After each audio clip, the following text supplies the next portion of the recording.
How close are we to creating real-life cyborgs? It's just an astonishing piece of technology.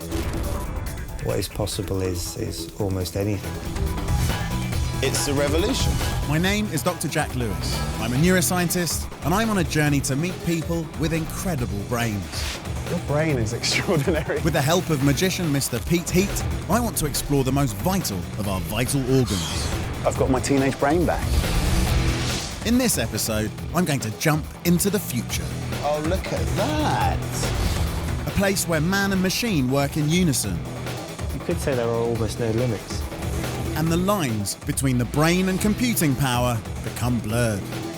That was a fantastic experience. This isn't science fiction, it's neuroscience fact. So just how far can we go on this journey? How far can technology replace parts of our physical bodies and connect the brain to the outside world? It's so simple, but so ingenious. Join me to uncover the secrets of the brain. The brain is often described as a computer, the most powerful and complex computer in existence. It's got long-term memories, a short-term working memory buffer, various different circuits that deal with different functions. And of course, it has input and output devices. Our senses, our body parts are a bit like the cameras, microphones, speakers and robotic arms connecting a computer to the outside world. You could compare the brain to a computer, but I would still like to say that the brain is the most sophisticated computer that we know of in the world at the moment. But what if this isn't just a metaphor? Could we all treat our brains like our own personal supercomputers, feeling free to upgrade components or add on new hardware? In the future, maybe all neuroscientists will need a PhD in computer programming. The brain is pretty amazing in terms of its capacity and pretty plastic and sometimes breaks all the rules that we understand. There are so many exciting advances to be made with the brain and technology. Not only do we not know all the answers yet, but we don't even know some of the questions that we should be asking yet. So it's a really exciting time for neuroscientists, for artificial intelligence experts, and for humanity in general. I'm going to put this dream of a radical cyborg future to the test. Later, I'll be meeting an incredible man who's upgrading his brain's output devices. He's able to have an impact on the world around him through his brainwaves alone. Does it make you feel a bit like a cyborg? And we'll be looking at how technology can extend the reach and precision of the world's most skilled surgeons. It's a revolution in neurosurgery. But first, I've come to a very normal-looking hospital to see something truly extraordinary happen. A moment when one woman's life is transformed as she steps into the cyborg future. I've had a gradual loss since I was born, but really, I suppose the last 30 years or so, the sound's been very little. 35-year-old Rebecca Dobson has an inherited condition that means she can no longer hear most high-pitched sounds. You could say that one of her brain's input devices is malfunctioning. Hi. Hi, How you doing? Nice to meet you. Nice to meet you. I'm Jack. Technology is about to restore that connection. No more lip reading for Rebecca. She'll finally be able to hear again. I've got 2 young children, and this is possibly giving me the opportunity to be able to hear them, communicate with them better. I've got family members who've had implants as well, and the impacts on their life has been amazing. So I'm hoping that I get the same sort of impacts. So should we go and find out? Yes. The equipment that makes all this possible is truly amazing. It's an electronic device that was surgically implanted into her head 4 weeks ago. It physically plugs right into the nerves of the brain, sending electrical impulses to the auditory cortex, replacing that damaged flesh and blood input device in her inner ear, giving Rebecca's brain a new stream of information from the outside world. The device is a cochlear implant, and this morning is the moment of truth. It'll be switched on for the first time. So this part is sat just under your skin, and then the electrode just here takes the place of the damaged hair cells in your cochlea. So we're going to be using the implant to send tiny electrical signals to your hearing nerve. What you're able to do with this technology is deliver communication information directly into people's brain. Bypassing the damaged inner hair cells of the cochlea, it creates electrical signals directly in the auditory nerve. This gets sent onto the primary auditory cortex, which can start to decode the signals and create the sounds that she hears. Hopefully, this will enable Rebecca to hear again. I'm excited to be here for this momentous occasion. I'm just putting some stimulation through the cochlear implant to see at what level Rebecca's nerves respond to the sound. It's so clever. It's so simple, but so ingenious. After some initial calibration, the magic moment is about to take place. What we're going to do now is switch the cochlear implant on and see what you're hearing. How's that sounding now? I can understand. I can hear my own voice. Good. Okay. I've known about this kind of technology for a long, long time, many years. I've read about it in books. Now I'm actually seeing it make a huge impact on a person's life. She can actually hear sounds she's never heard before. How's my voice sounding? Again, it's very high-pitched, but I can hear you. Okay. The device is now all fired up, but how is Rebecca's brain processing the new signal? I'm just going to tap on the table. Just single sounds, yeah. Fine. And then more high-pitched. There's some sound, but I can't really distinguish.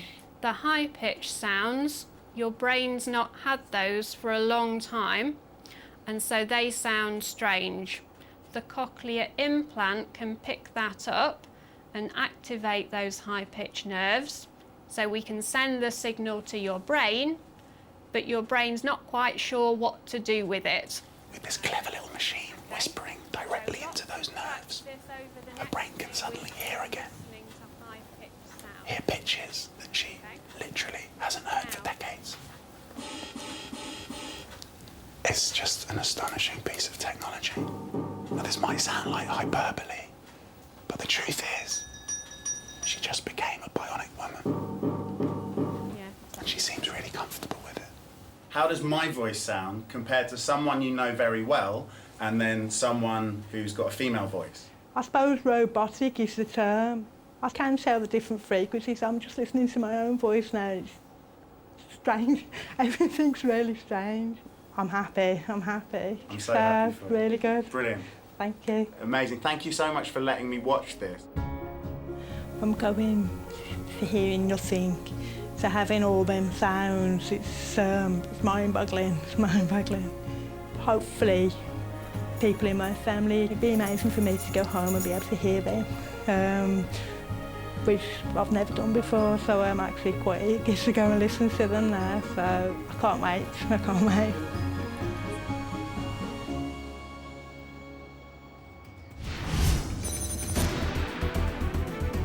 So, the damaged input device into Rebecca's brain has been replaced with the help of some incredible technology. She's able to fully connect with the world once again. But the switch on is only the start of her cyborg future. Coming up, she and we will discover how her brain will need to adapt in the months to come. What you can see 6 months after activation, it increases enormously, and you see at the end, you're almost like a hearing individual. And like any computer, the brain will also need a software update to fully operate that new hardware. First though, one man who spent years magically rewiring his brain to master technology is magician Pete Heat. It's given him many new skills. And today, he's going to prove that machines are capable of connecting with us all. We're all used to the idea that with technology you can pretty much do anything. You know, your phone can already do pretty much everything. We're going to try a little bit of mind reading with you guys now, okay? But instead of using my brain, we're going to use a bit of technology. My phone's going to read your mind. So can I try this with you? Absolutely, absolutely. Okay, great. Okay, can I get you to think of a word? Of course. Okay, like a random word. So, yeah, I've got you got one already? Yeah, okay, perfect. Okay, and you happy with it? Yeah, absolutely, okay. mate. And so we're going to use the phone, and we're also going to use just a bit of card. So it says "read my mind" on it. The reason for that is I want you to imagine that instead of saying "read my mind" there, what it actually says is whatever the word is that you're thinking of. Okay, you can picture it there in your head. Okay. In fact, before we do this, could you whisper your word to these guys, just so everyone except me knows what the word is? Okay, so I'm going to open up this little app that I've got. I'm going to point it at your face, and it's going to kind of scan your face and try and work out what type of person you are and what kind of word you might think of, okay, if that's all right? Okay, so it's quite a weird thing to have a phone. Hopefully it doesn't judge me too harshly. Hopefully not. Oh, it's saying some horrible stuff. No. Oh, God, your future's not looking bright. No, I'm joking. Okay. His phone's input devices are scanning the brains of our volunteers and trying to read their minds. Here's what we do. So you've pictured that word on that bit of card, right? Now, I'm going to point it at the card. The little brain's going to appear. There we go. And it's starting to revolve. That's a good sign. It means it's thinking. Now, imagine you can see that word on the card. Watch.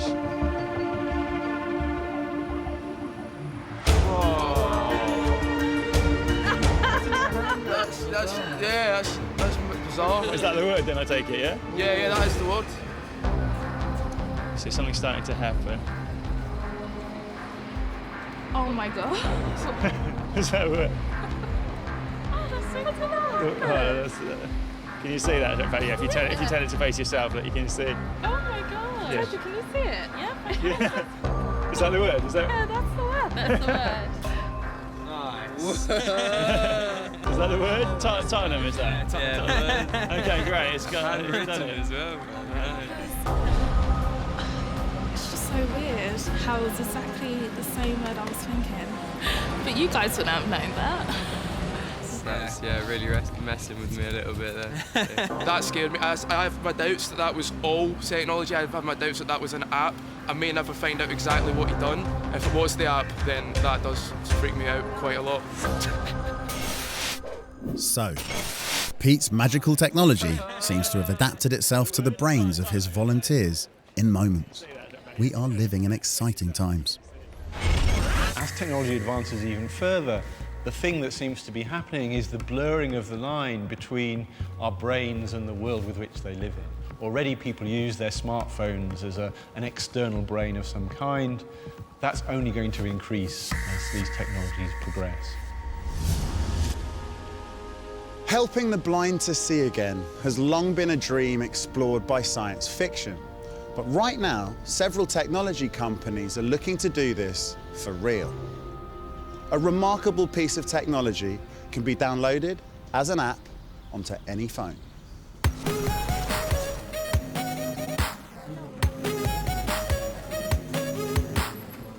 So now I need 2 volunteers to test it out to see how much they can master it in just half an hour. Volunteers Hannah and Noah have agreed to help test a revolutionary app that claims to replace a damaged input, vision, with audio signals that the blind can use to see again with music. I want you to play with it for half an hour and we'll see how you fare. Okay, cool. So whilst Hannah and Noah are having a go at that app, come with me, I'll give you a crash course. The app allows your brain to use sound to analyse the visual image of what's in front of you, converting pictures to sound. A simple shape, a line, is translated into sound like this.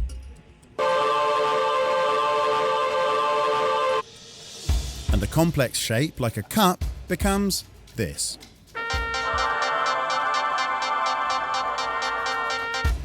Finally, different colours are represented by different instruments. So, a brassy trumpet for blue, human vocals for white, and so on. The auditory cortex is not designed for visual shapes, but the brain can adapt to the cunningly coded inputs and start to see the world using sound. So, can you see with your ears? Here's that horizontal white line again. The image is scanned from left to right. When there's no image, there's no sound.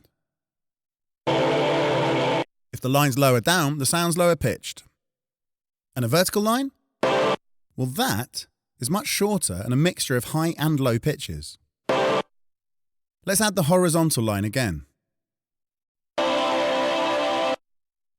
And then join them up. And then add another 2 vertical lines.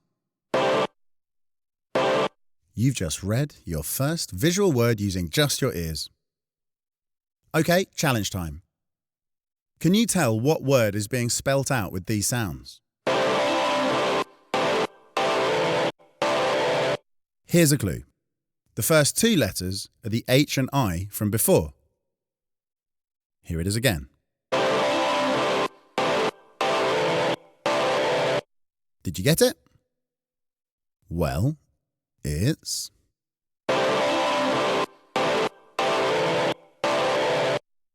If you got it, well done. If not, don't worry. It takes time for the brain to adapt to all the new rules.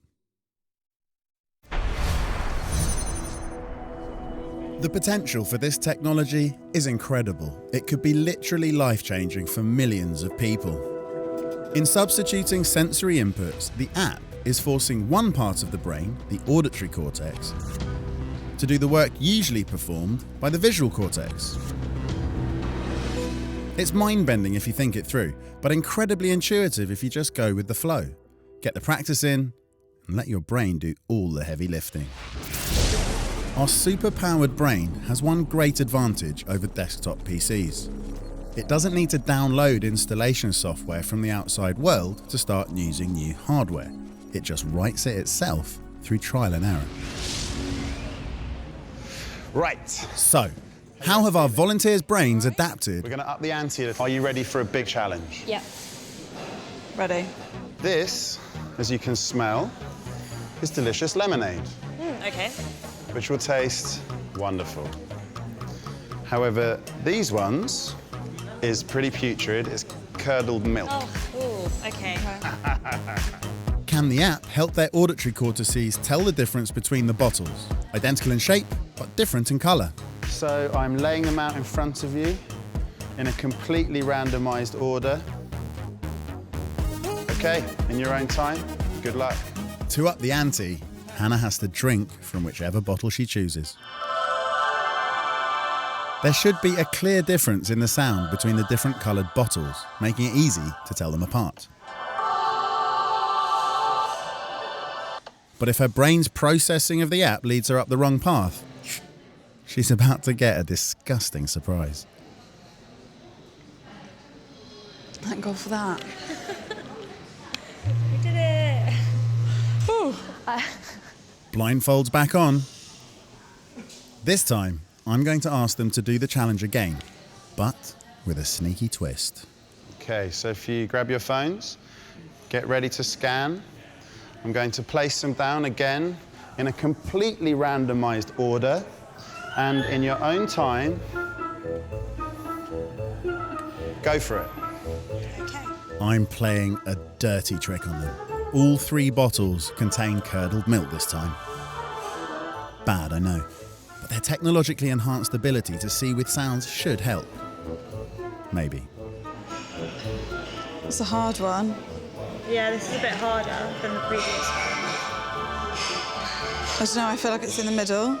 The sounds on the ends are different to the one in the middle, so I think it might be in the middle. It's quite subtle though, isn't it? It's really subtle, and the difference is actually barely noticeable in this one. Yeah, I don't think there is a difference between the 3. They're on the right track, but all this multi-sensory trickery is clearly messing with their minds. Right, Hannah, I definitely don't think there's a difference. We would hear it by now. Yeah. There was. Okay. Should we give up? Don't want to try them. Oh my God, they are the same. God, thank God we didn't try them. No. Success. Seeing with sound has helped them avoid the dodgy milk. Excellent work, ladies. That was a close call. You did brilliantly. I think it's proof that this app is pretty awesome. Mastering the technology would clearly take a lot more training.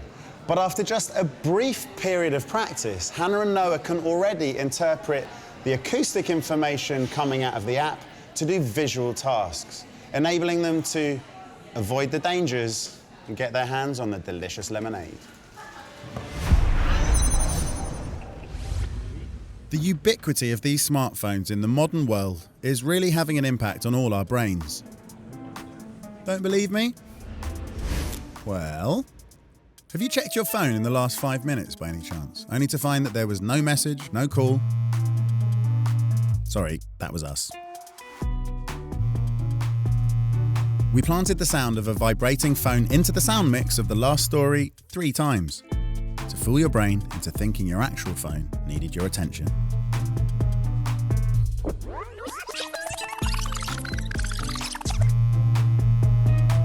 The freaky thing is that it's not just our hearing that's adapting to our phones.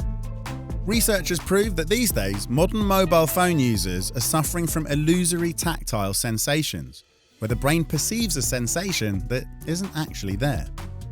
Our brains are starting to become so highly adapted to our all-important phones that they're misinterpreting other tactile signals, a gentle itch or soft brush of clothing, as the buzz of a call.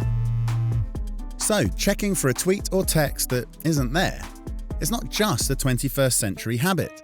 It's actually your brain and phone combining to play sensory tricks on you.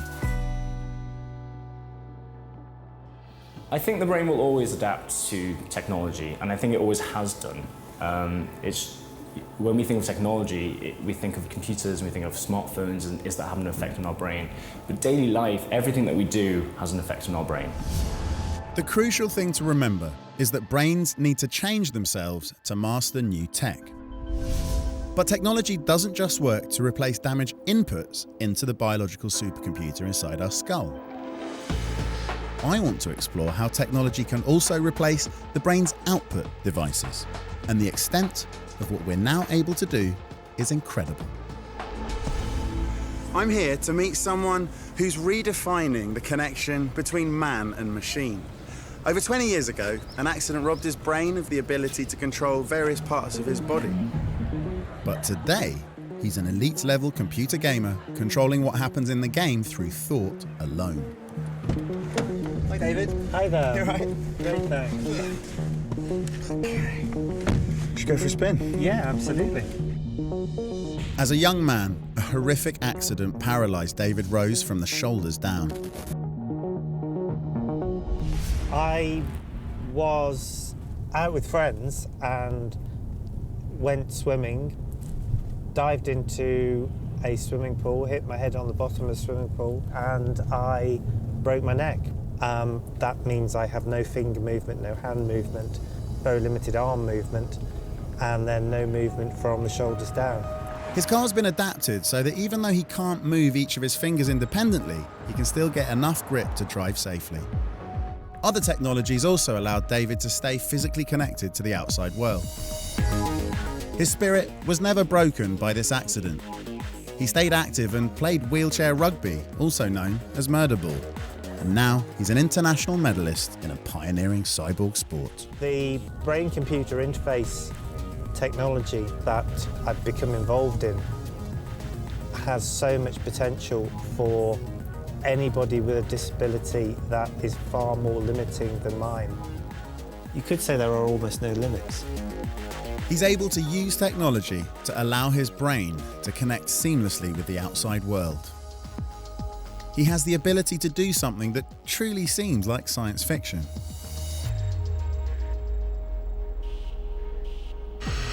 So, what is that you've got on your head, and what exactly are you doing with it? This is a EEG cap which reads my brain waves and translates it to a computer program.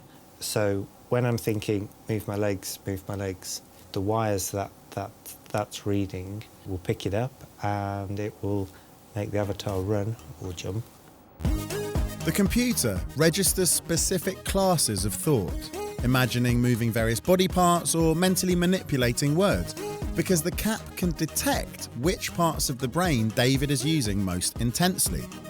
The computer algorithm can then work out what he wants to do on the screen. When he thinks about a phone ringing, the cap detects the firing of his auditory cortex and translates that into a speed boost from the avatar. When he imagines performing movements with his hands, it detects that signal in his motor cortex and uses this to make the avatar slide. His car, his wheelchair, and all the other devices still rely on David using his physical body. But the technology of BCI jumps this stage, allowing his brain to communicate directly with the computer. It takes intensive training and clear, consistent signals from inside the skull for the computer to decode his intentions and unlock his cyborg potential. The obvious one, or because I'm paralysed from the shoulders down, I can't move my legs. But to be thinking, move my legs, is quite a difficult one for the motor part of my brain to pick up compared to how your brain would work, because you use that part of your brain all the time. On different sections of the race, David has to use different thought patterns to get the avatar running. The game has many different levels, each harder than the last, and it's not easy to maintain concentration. As with any computer game, it can get very competitive. So how good are you at this? Have you ever done it competitively? We have, yes. After almost 2 years of practice, we've just competed in a race in Switzerland. We've taken part in the Cybathlon. 2016 saw the first ever international Cybathlon, and David represented the University of Essex in the BCI event. The Brainstormers, our team, picked up a bronze medal, which we were incredibly Fantastic. So when you see, just through thought alone, that you're able to exert this influence on the world, does it make you feel a bit like a cyborg? Yeah, it's the fact that my thoughts are making that avatar jump and move across the screen. It's very exciting. The brain has no limits almost, and imagination and what is possible is almost anything. Sooner than you might think, this kind of technology will be leaving the lab and assisting people in the real world with innovations like brain-powered wheelchairs and thought-controlled robotic arms. Could you ever imagine using this technology in the distant future to, say, fly a plane? Yeah, it's not that far away, you could say, because the more this is perfected by people who really understand the programming side of this, and the more fail-safe it becomes. So, David Rose can use technology to connect his brain to the virtual world. He's used science to find a technological workaround. Later, I'm going to come face to face with David in a BCI race. Can I beat an international medalist? Can I too learn to connect with technology using the power of thought alone? I'm going to beat you. Good luck. Even though your time was incredible. Perhaps it's something that anyone can do. Magician Pete Heat thinks so. I'm going to show you something using a bit of technology now, okay? Because technology is basically, it's like an extension of ourselves nowadays, isn't it? Would you agree? Yeah. Are you into technology? Do you use your phones a lot? Yeah. It's got to the stage where it's replaced most of my props. So I used to carry cards and all sorts of things around with me, but now it's all virtual. I'll show you what I mean. So, could I ask you to just touch the screen any way you want? Perfect, okay, and that sort of brings up the virtual pack of cards, okay. So between you two, I'm going to get you to choose a random card. To begin with, is it a black card or a red card that we're going to go with? Up to you. Black. Straight away, black, you sure? Yeah. Okay, right. The black suits are obviously clubs or spades, so what suit do we want to go with? Clubs. Okay, perfect, so black, clubs. What we're going to go with? 9. Okay, 9 of clubs, you sure? Yeah. Okay, perfect. Medium value heart, specifically what? 8. 8 of hearts, okay, sure? Yeah. Okay, right, now hopefully the mic's picked all of that up, okay? So we're going to try this. Hopefully we can just sort of do that. Okay, it's just like a 3D printout of the cards, right? That's what's happened. So can I give that to you to hold for a second? Is that all right? Thank you. Hopefully there should be one card that's a bit different from the others now. We spread through there. Oh yeah, there's one cut face down in the middle, okay. So if the tablet's done its thing, that should be... Oh my God. Technology, eh? Have a look. What? It's magic. I mean, it is magic. Oh my God. Like when it opened, I was like, oh, it is. It was pretty cool. Thanks, Pete. So, what have we learned so far? We might all dream of having the seamless connection between the digital and real worlds that Pete has, but I'm discovering it's not too far away. Even if we damage one of the inputs into the all-powerful computing device inside our heads, even that can be replaced. How's that sounding now? I can understand. I can hear my own voice.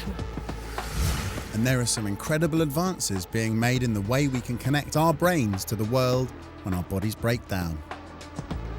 But if we're all going to benefit from these kind of devices in the future, we're going to need a lot of brain surgery to hook us up to our new hardware. And those operations will involve some incredibly advanced technology of their own. It's a revolution in neurosurgery. Today, I'm visiting a healthcare centre of excellence where the future of brain surgery is happening right now. This company is finding ways to execute the plans made by a surgeon's highly experienced and skilled brain using ultra-precise robots that can replace their clumsy flesh and blood hands. And the greatest potential for this kind of robotic surgery is in operations on the brain itself, including those to implant cyborg devices, current and future. So what is this, Gavin? So here we've got an MRI scan, which corresponds to this fake phantom that we've got here. So you rebuilt that skull Yeah. in order to test whether or not your robot's hitting the right points to get to the brain areas. Exactly. I want to give them a real challenge, a neurological procedure that would test even the steadiest of surgeons. Okay, well, let's take Parkinson's. Okay. Let's say that we want to introduce an electrical impulse with deep brain electrodes into the basal ganglia. Okay. Can we plot a trajectory into there? You can indeed, yeah, let's go for it. This is incredible. No human arm alone could hope to achieve the accuracy that this procedure demands. Okay, so this is the trajectory that we've planned to get into the part of the brain we're hoping to stimulate. Yeah. So it's all ready to roll. Yeah. What's the next step? Just have to send the commands. And so once it's in position, then you add the instrument. That's right, yeah. Okay. So we've already got a guiding element in there. Oh, look at that. There we go. Absolutely spot on. So, surgeons no longer need rely on human hands alone. By using computers and a robotic arm, they can make precise maneuvers that brain and body could simply never do unassisted. Gavin, that is extraordinary. Thank you very much You're indeed for your time. Yeah. This stuff is amazing. It's really changing lives. Yeah, yes, really is. It really is. It's the combination of these advances, along with work from fields like BCI, that could one day ultimately enable all of us to perform incredible feats using just thought alone. Imagine combining the powerful, precise control of a robot with the seamless mind control of BCI. Our computer-boosted brains would be set free of the limits of flesh, blood, and bone. But for that to truly happen, our brains will have to remodel to adapt to the technology as much as the technology will adapt to our brains.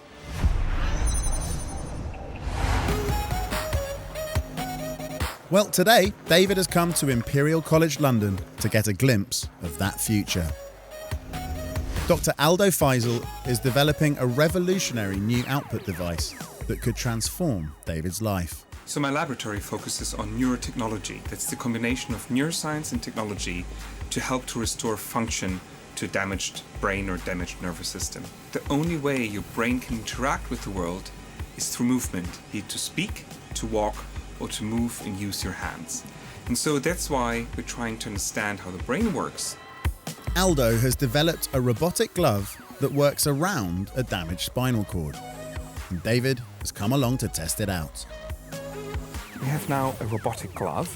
Okay. That, just like a real hand, has tendons. And when you pull on these tendons, these fingers will close around anything that's around them. Wow, it's incredible. The glove is fitted with sensors which automatically respond to objects to make the fingers close. David hasn't been able to make this gripping movement in over 20 years. To get to grips with its functionality, Aldo first asked David to grasp different sized objects. But the level of grip there is amazing because it feels very, very secure. David quickly grasps how to use the hand's sensors and movements, but now it's time to connect the robotic function with his brain. So now I want you to try our eye tracking technology. So this is a pair of glasses that has cameras in them that look at your eyes. And from that we can work out what your eyes are doing. Aldo's glasses will track and decode the intention behind David's eye movements.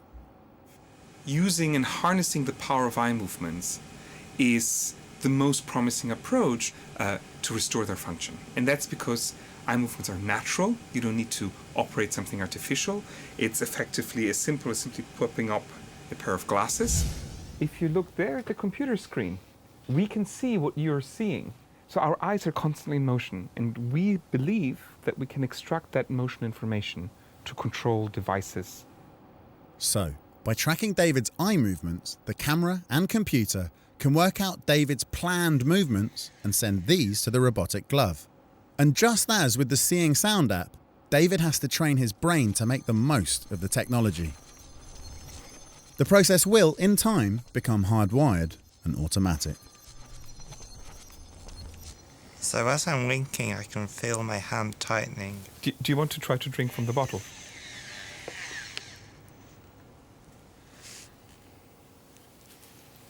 To be able to pick a bottle up, and it may sound a silly statement, but it's not. It's something that we all take for granted.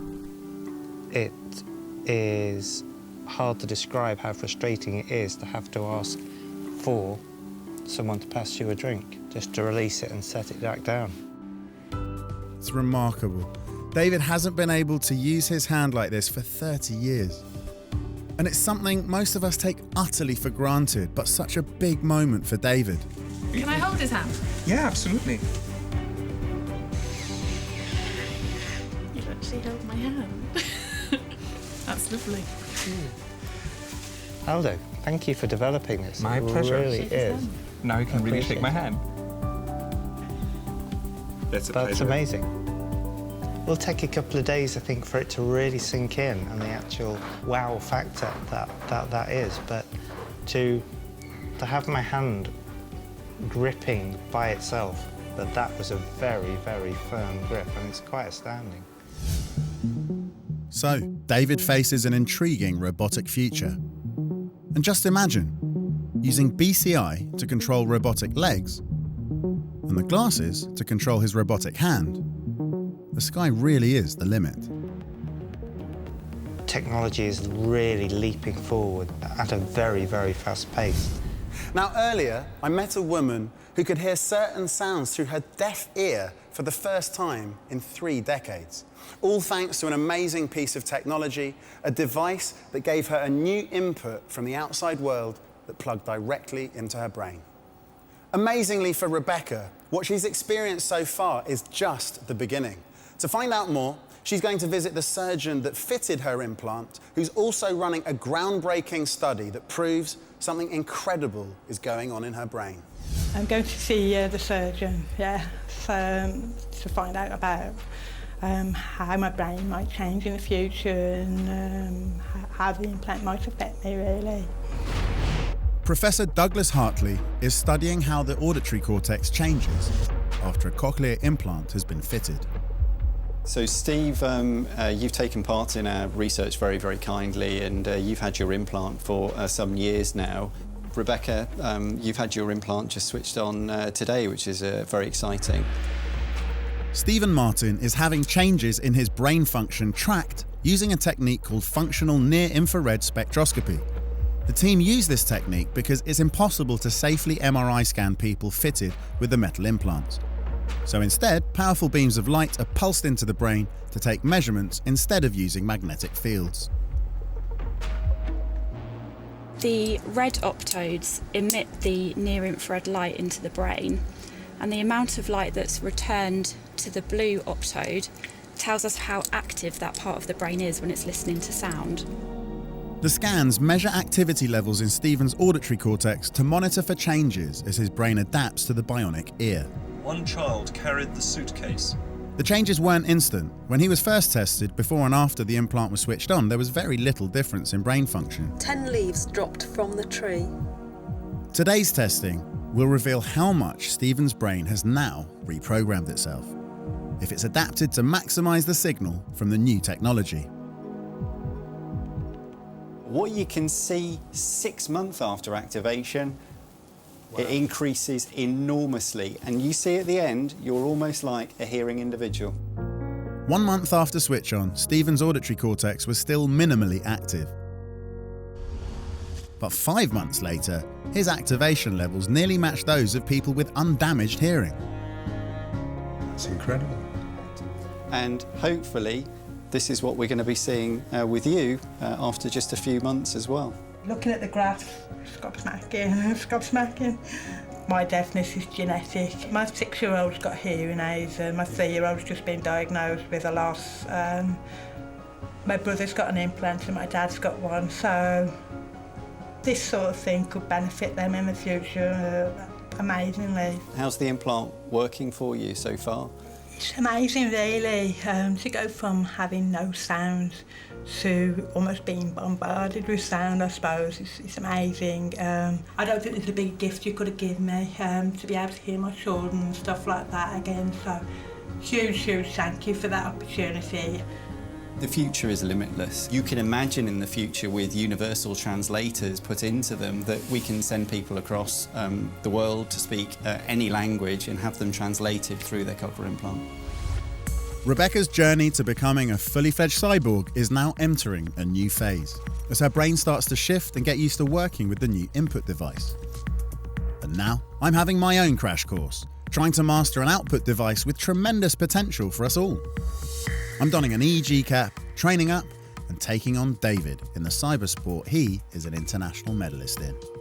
It's all in the name of science and a daunting mental challenge. What we're going to be doing is we're going to have you thinking things that are mapped in different parts of your brain. So, for example, if you think of moving your legs, that's going to be up here in the motor cortex, in this area of the motor cortex. I've always wanted to have a go at using a brain-computer interface, but now I need to quickly hone my mental signals to help the computer improve its understanding of my brain's intentions. If we ask you to think of moving your left hand, that's going to be a bit down here, around this area. Okay. And if you think of your right hand, then it's going to be your left side up here. Yeah. Ana Matran Fernandez is an expert in biomedical signal processing. There's bilateral process going on, so you will be learning how to perform these actions, these thoughts. At the same time, the computer will be learning from your brain. Cool. So it's kind of like a dance. Yeah, exactly. You're going to be dancing with the computer. So, before I can race, I have to practice. 3, 2, 1, And it's bizarre to see my thoughts come to life on screen. And it's really, really hard.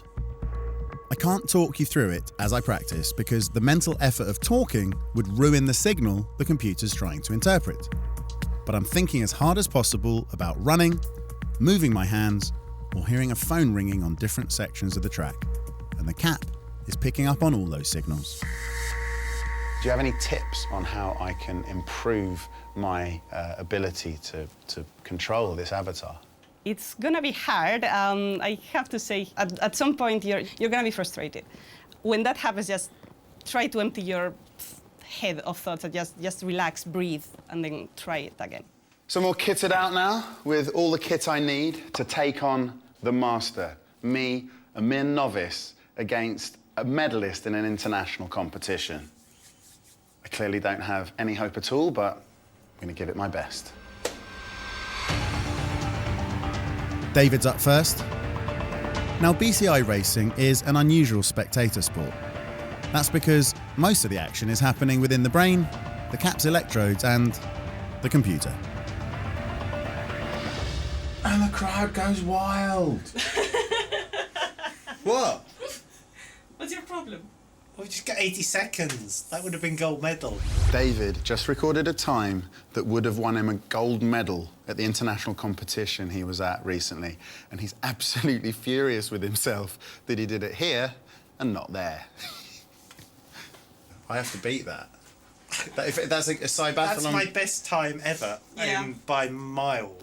It's a little bit frustrating, so not that I'm complaining about the bronze, but yeah, to run an 80-second race feels real wow, great.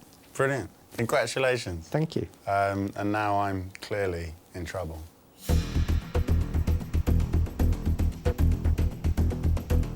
So David, I'm all trained up. Yep. The computer knows my brain now. Maybe not as well as yours, but that's no excuse. I'm going to beat you. Good luck. Even though your time was incredible. Watch me.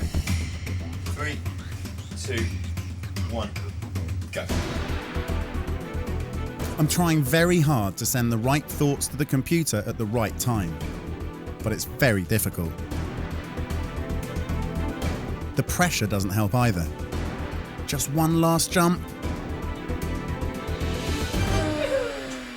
And I've done it. Through the finish line in 130 seconds. That was really good. The start was a bit shaky. Yeah. And then after that, the last 2/3, you were really getting into the groove. There was a reason I improved in the second half, because I finally figured out what was reliably sending the right command. Yep. Does that make sense? Yeah, absolutely. And you could see the results. The start was a little bit shaky, and then it got better and better. So do you think there's hope for me in the international competition? You'd need to break your neck first before you could compete. Come back. That's pass. It's been really wonderful meeting you. Thank you so much. Absolute pleasure. Absolute pleasure to meet you. That was a fantastic experience. I've wanted to have a go on one of these, plugged into a computer, controlling it with my brain for as long as I can remember, ever since I started studying neuroscience. And it was surprising how realistic it is in terms of being a genuine sport. But it's not just the sporting element of this that's so fascinating. Just imagine what we'll be able to do when the thinking brain, perhaps parts of the prefrontal cortex, can connect as seamlessly with technology as the auditory cortex does already with a cochlear implant. The mind boggles to think of what the future holds in terms of the merging of brain and technology.